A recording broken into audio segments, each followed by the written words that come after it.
জন্মে এত বড় সাজা দিচ্ছ?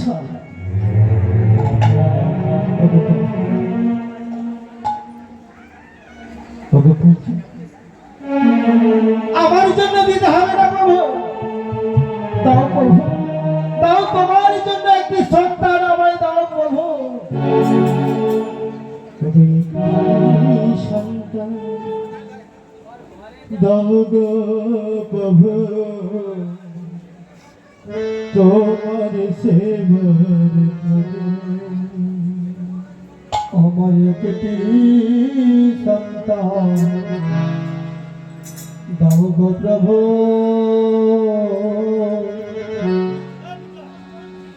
তোমার সেবার করে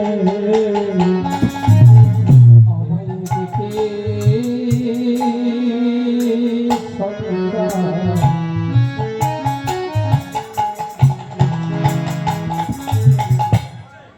দাও গো প্রভু।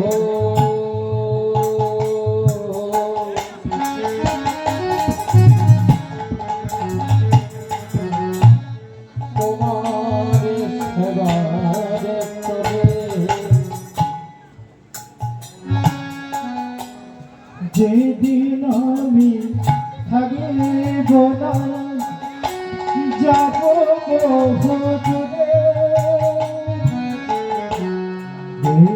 দূরে, জ্বালিয়ে কৃষ্ণ নামের সুরে। ওগো যেদিন আমি যাব নয়া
যাব বহুদূরে, সাধের প্রদীপ জ্বালায় দিও কৃষ্ণ নামের সুরে। সাধের প্রদীপ জ্বালায় দিও কৃষ্ণ নামের সুরে। আমি চলে যা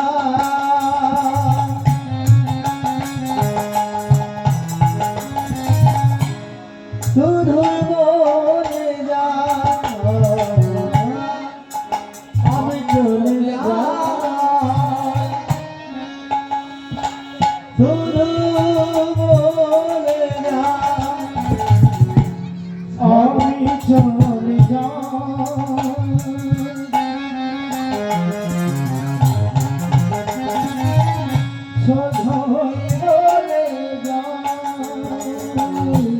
সাধের প্রদীপ তুমি আমার প্রভু দিলে সাধের প্রদীপ তুমি আমার প্রভু দিলে আমার প্রভু তোমার সবার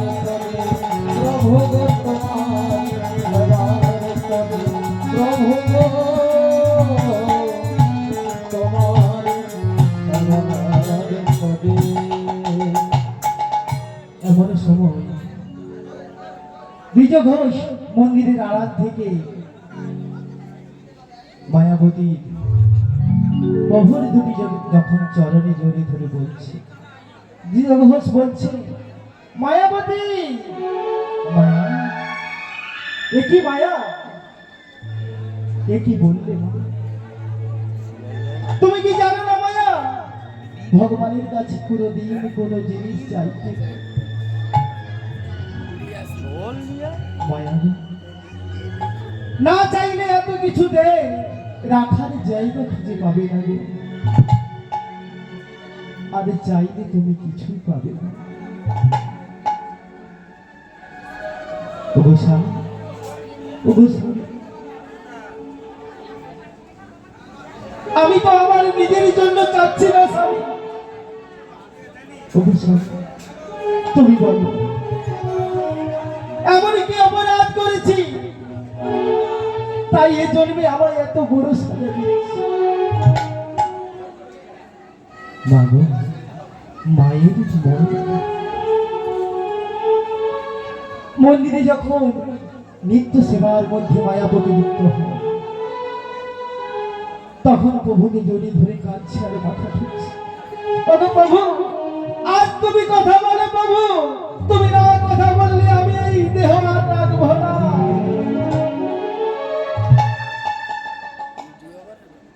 এমনি সময় ওরা দিয়ে আদি গোবিন্দ আর পাথর হয়ে থাকতে পারলো না। দৈববাণী হলো মায়াবতী।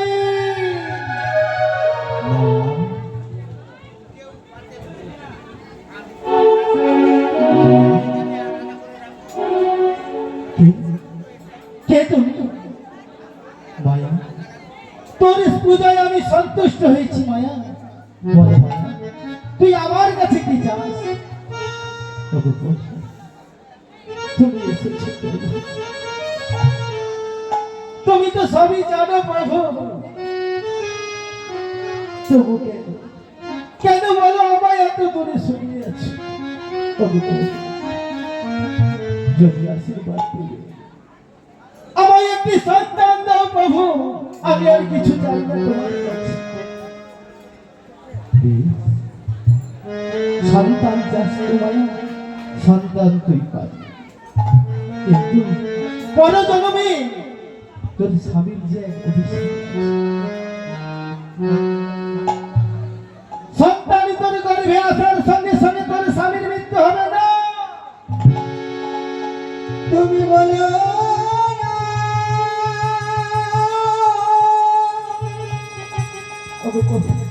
অমন কথা বলো,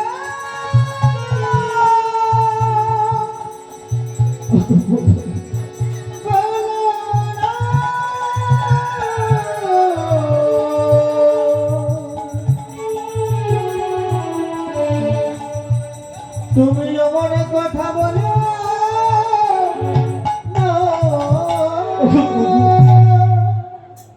এমন কি অপরাধ করেছি